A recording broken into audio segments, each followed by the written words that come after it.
and thanks for tuning in. It's just after 6 o'clock, August 11th, 2021, and this is Radio Memories. I am Sky Walker. Tonight, we have a special guest, Nancy Plum, radio veteran Nancy Plum. She's been on Los Angeles radio. She's been all over the country, and she's going to share her radio memories tonight.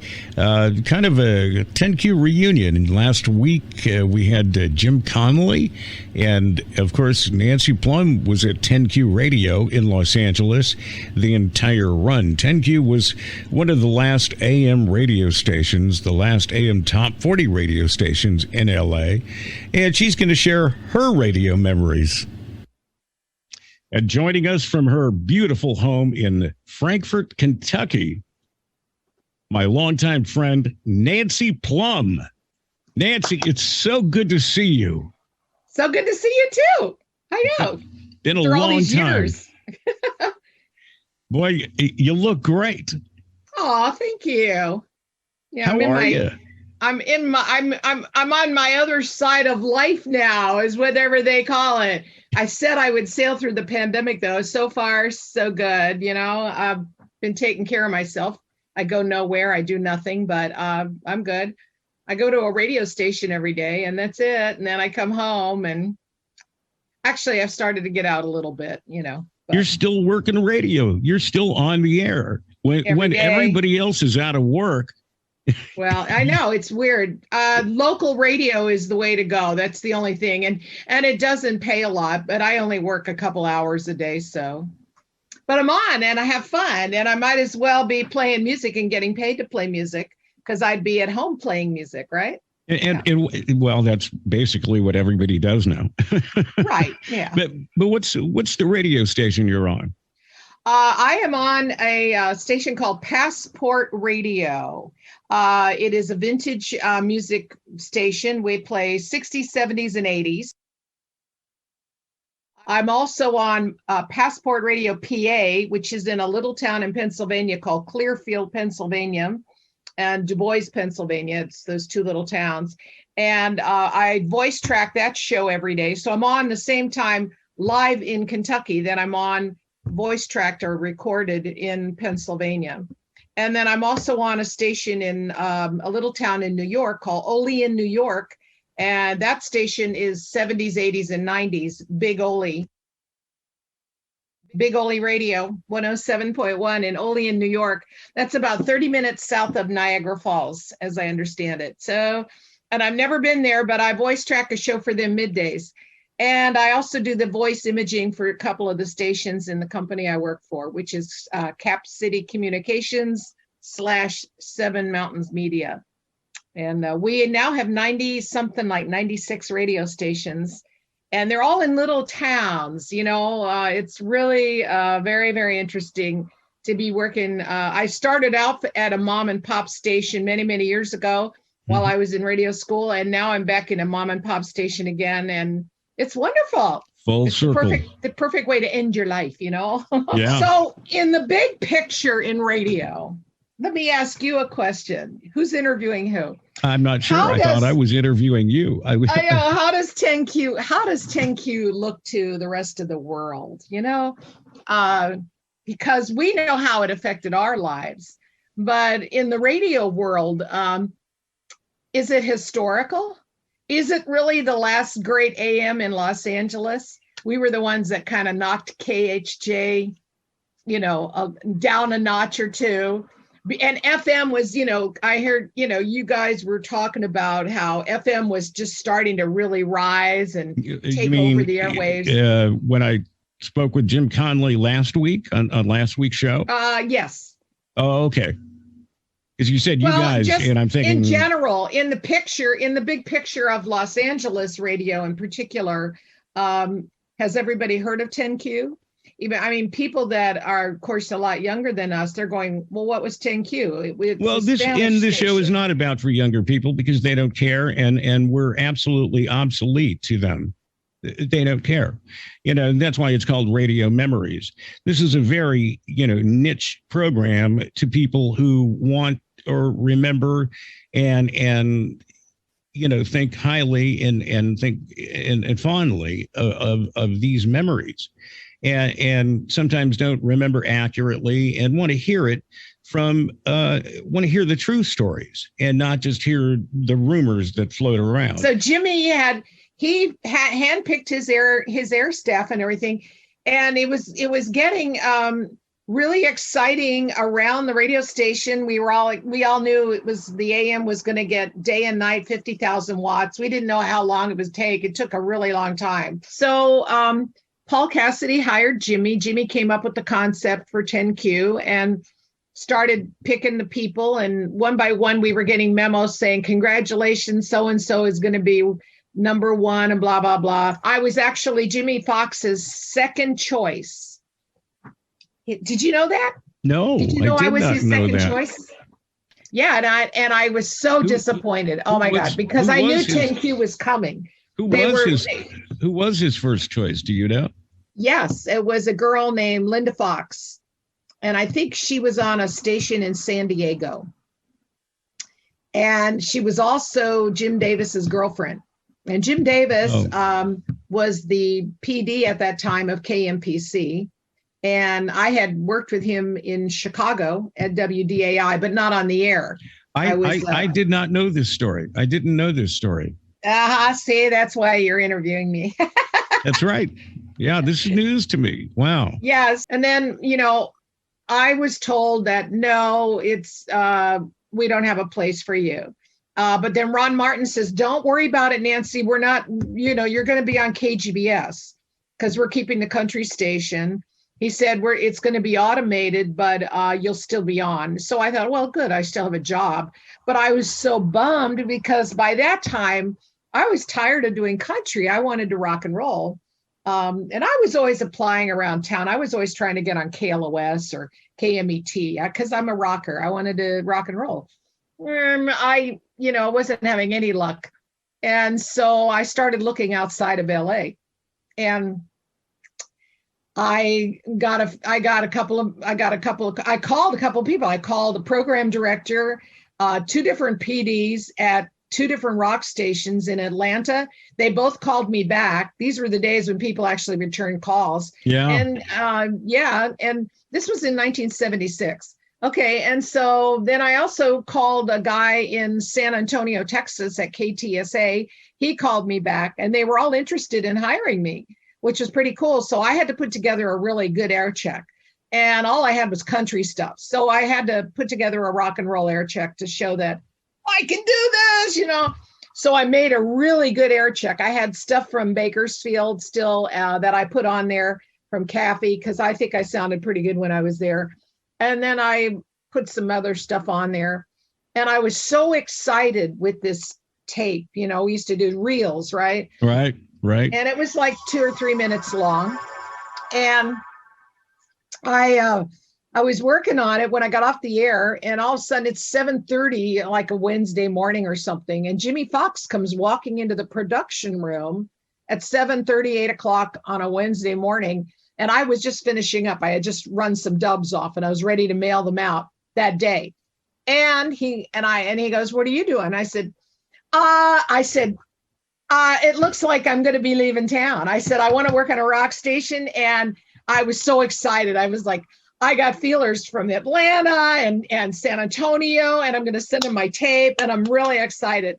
And I said, "Would you like to hear it?" And he goes, "Yeah, come on down to my office." So we go down to his office. He puts it on the tape recorder right on his desk and plays it. We don't say anything. I'm sitting there listening to it and waiting for his opinion. And he turned it off and he said, "Well, Nancy, how would you like to work at TenQ?"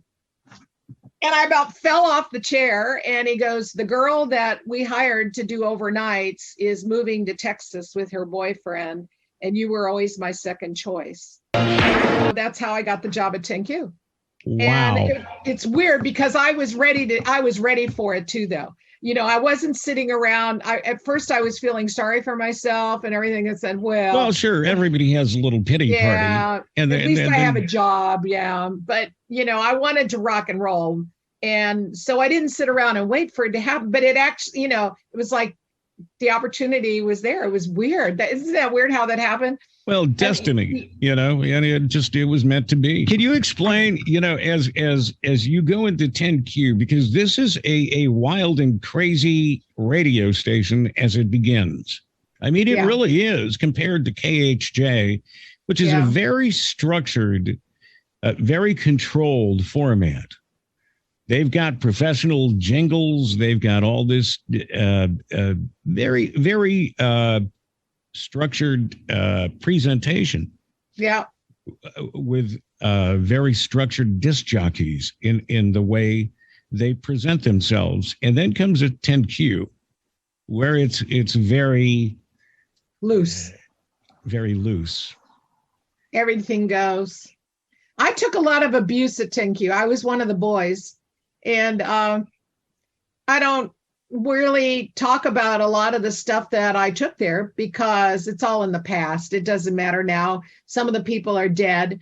The people that are still alive, I like to remember all the good times, not the bad times. But there was, I brought it up when this whole Me Too thing with Harvey Weinstein and everything started about 2 years ago.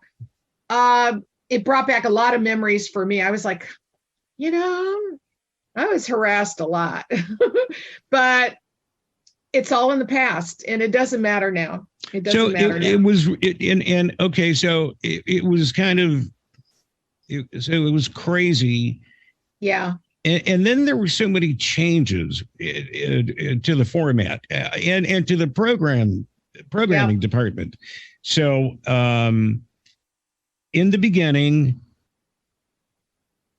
there was Jimmy Fox, and it seemed a little crazy. I think the first person to get cut loose was Rich Brother Robin, if I'm not mistaken. Yes. Okay. And then things started to really change, and in the fall, the initial excitement of the station and the ratings growing. And then I think we had a bad book or something. The fall book was disappointing because we had a steady growth and then all of a sudden it kind of plateaued or something. Right. And it was a weird time. And then there was because I remember you and I talking at that time, and I was just young and just trying to perceive everything. And of course, you had a better understanding, but you said, this isn't really fun right now. And I remember that. And that was like in the middle. This was after Jimmy Fox, or I can't remember. There were 5 program directors there. 5. I know there were 5 program directors, and we had Jimmy and John and Ed and Mike and Jim. Right. That's crazy. It was crazy. That's crazy. And this is all within 3 years. All within 3 years. Yeah. All within a 3-year time period. Yeah. And the music came and went. That's another thing. When Jimmy was there, we had tons and tons of music. John came in and cleared out all the crazy music and just kept it very uniform, played the hits and everything. And then he left. Ed came in. Ed put in not as much as Jimmy, but Ed put in his favorite oldies. So we had more oldies with Ed. Right. And then Mike came in, and Mike just kind of kept it. Mike was young. Mike was still in his 20s. Mike was like 24, 25 years old. And here's the program director of a LA radio station. And he had never even been a PD before. So I think they told him that too. They said, just keep it going until the sale goes through. Keep us on the air. Keep it going steady. The sale's going to happen, and that was Mike's thing. And Mike kept it slow and steady. And Mike didn't know what to make of some of the personalities that either. Right. He was like. That was more of a confusion time in the station. There was really no direction, and it just seemed confused. And then when there was this transition between Mike McVeigh and Jim Conley, suddenly, I don't know if it was just, we just felt that there was this freedom and this black cloud that's lifted. We suddenly started playing the feeling changed in the radio station, and everybody just, I remember the feeling changing. It suddenly felt like we had this freedom to play, and nobody was going to get angry. And I remember one time you actually played the Master Blaster again. You said, "Yeah, I'll play it." You know, I mean, it was at that point where we were just having fun, and nobody cared, and the ratings went up because we were having fun. Yeah. You know, every night at 2:30, I used to put Stairway to Heaven on. And then I'd walk outside. I'd walk out on the inner porch there in the middle of that building. Yeah, below where the crematorium climb up was. on the roof, you know, take a few tokes off a joint, and then come back down. And Stairway to Heaven was still playing.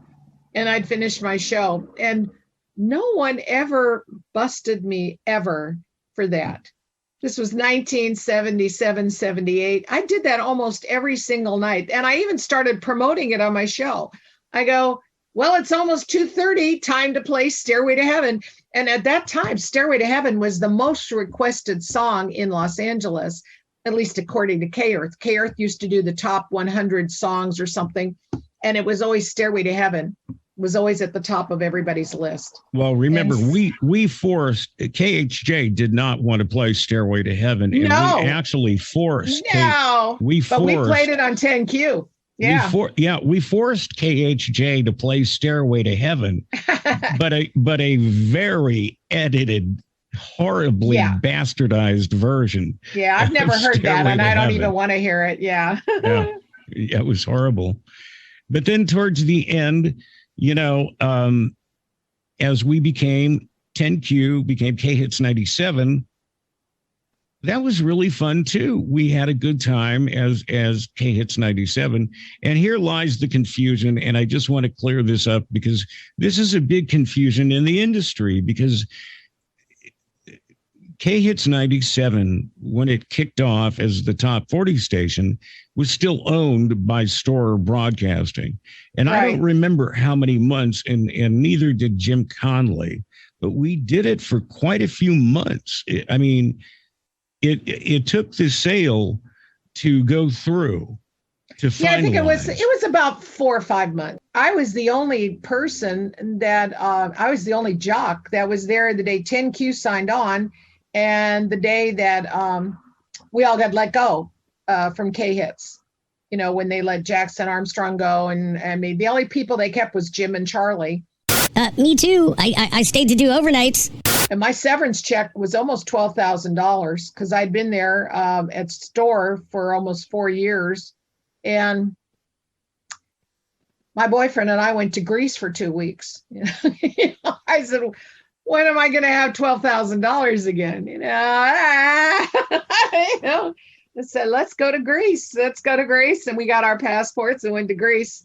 I remember that we all congregated though in the parking lot. Yeah. Yeah. And it was a somber occasion, even though everybody had a severance check from Store.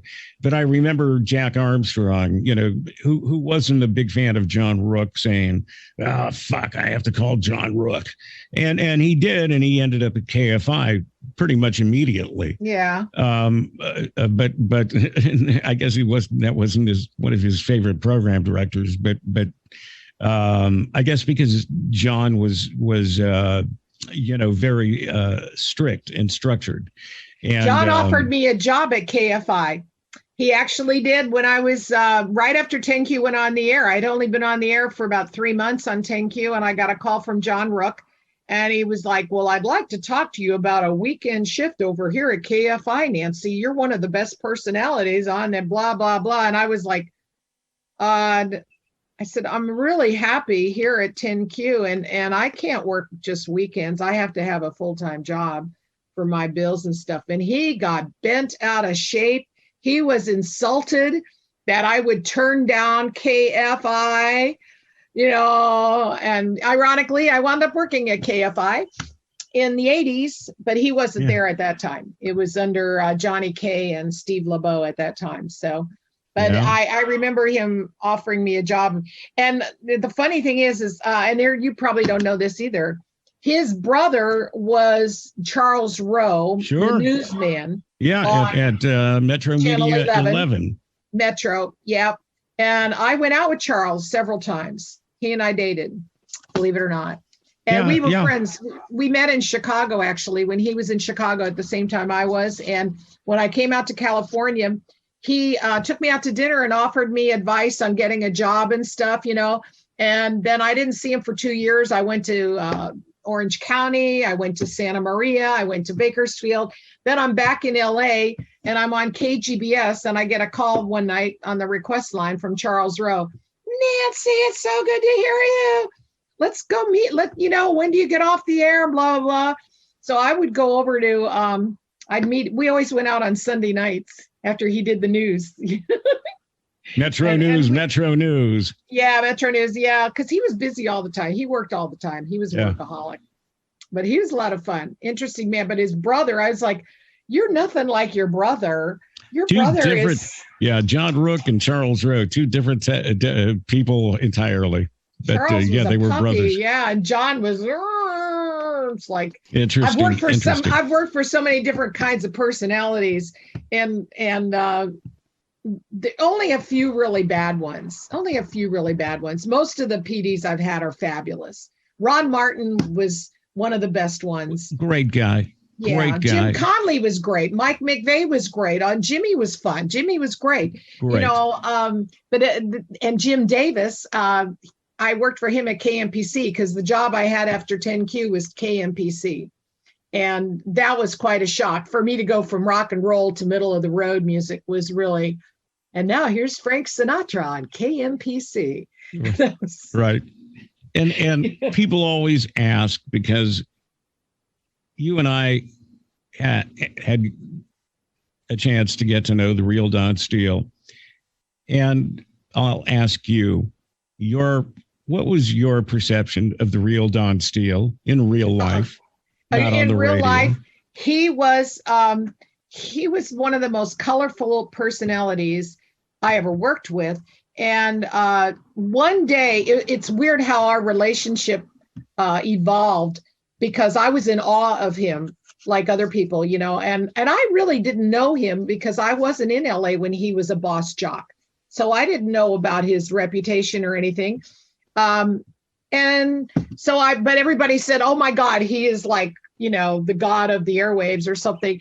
And one day I'm in the studio, and of course he has the music at full blast, as loud as you could get it. And he did that to keep people out of the studio. He didn't want a lot of people in the studio. And there were people in there, though, listening to the loud music and everything. And he was putting on a show. It was like 2 or 3 record guys, maybe. It was people I didn't know. Like there was at least 3 guys in the studio. And I had come in to get my paycheck or something. And I wandered in the studio. And I said, hi, how are you? I wanted to see what was going on. And he made some really derogatory comment aimed at me. And instead of being, how dare you talk to me that way? Or, I didn't do that. I turned around to the other guys because it was really, they were waiting to see what I was going to do, because he said he used a really bad word and he referred it to me. And I turned around, I go, see what I have to put up with? This is ridiculous. This is crazy. And I made like a big thing about it like that. And he respected me for that. He and I hit it off ever since that night, because he knew he better not ever do that again. He knew he better not ever embarrass me again in front of other people. I know it sounds weird, and he called me just a terrible word. And he laughed and the guys laughed. And I said, I can't take anymore, and I walked out of there. But the next time I saw him, he kind of smiled at me, and he knew never to embarrass me again in front of people. Okay, so I didn't have much to do with him. Okay, flash forward years and years later. This is really cool what happened. I'm at a radio convention, and he was promoting a syndicated show that he was doing. Right. And it was really great. I walked in and I saw him, and he turned around and saw me, and he came walking right over to me, and he goes, I always liked you. I always liked you. And I said, and I always liked you too. And we just had this like little thing between us. And I know when MG Kelly was working there, MG Kelly looked up to him too, but the Real Don Steele really didn't like MG Kelly for whatever reason. I don't know. I don't know anything about that, but I remember I had the use of a limo. I had a friend who had a limo service, and I asked, and we had to do an appearance at Dodger Stadium. And I asked the Real Don Steele if he wanted to ride in a limo with me, and he loved that. And so I got him a free limo ride one night, and that was, and I don't know, we had like we weren't close or anything. I didn't really hang out with him or anything, but he was really nice to me after that one incident. And yeah, and I would have liked to probably, I don't know, get to know him better, but it didn't matter.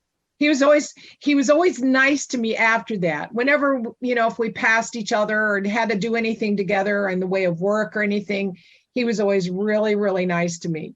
And I appreciated that. And I'm friends with his wife, Sean. Sean and I got to know each other. I was going out with Bobby Ocean, and I met Sean, was dating an engineer at the time. And she and the engineer came over to Bobby's place when I was over there. So I met Sean, and then years later, we wound up working together at K-Earth. And she's a doll, so she and I are friends. And sure, I've known Sean since we worked together back when I was at K-Hits 97 after you had gone. But so it's just really, he was weird to me at first, and then he was really nice because he knew, and instead of acting all huffy and so, I wanted to be part of the gang, part of the team. And it was a little tough, I would, try to be one of the boys, and I just wanted to be accepted. I wanted to get off overnights. I really, but It turned out I was safe there. I was out of everybody's hair. I stayed out of the politics. Sure. And you lasted from the beginning to the end. Till the end. Yeah, that was crazy. And that's crazy because you were the sole survivor. Nancy Plum, I thank you for your time. Boy, you have some great stories and so many more. We didn't even get a chance. We didn't even get a chance to talk about Wolfman Jack stopping by at Kafy, Kafy in Bakersfield. But I want to invite you, and I hope you will, to come back on the show. Yeah. And will you do that?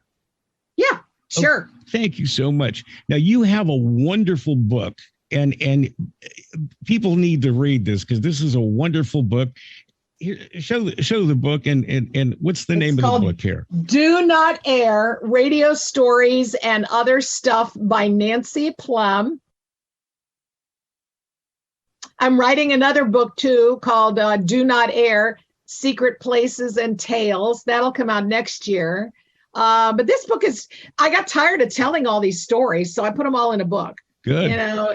There's radio stories, there's movie stories in there, some of my romances. Oh, yeah. It gets deep. I mean, this is just more than just radio memories. This book gets deep. And that's the TenQ studio on the cover. Yes, I recognize it. That's how I looked when I worked at TenQ. That's how I remember you. Yeah. I look almost the same, just older, that's all. You look exactly the same to me. You always do. Excellent. Thank you for having me on the show. I appreciate it. Oh, and I appreciate you taking the time to do the show and sharing your radio memories. One of my favorite disc jockeys in the whole wide world, and still working it. Work it, Nancy, work it. Passport Radio, yeah.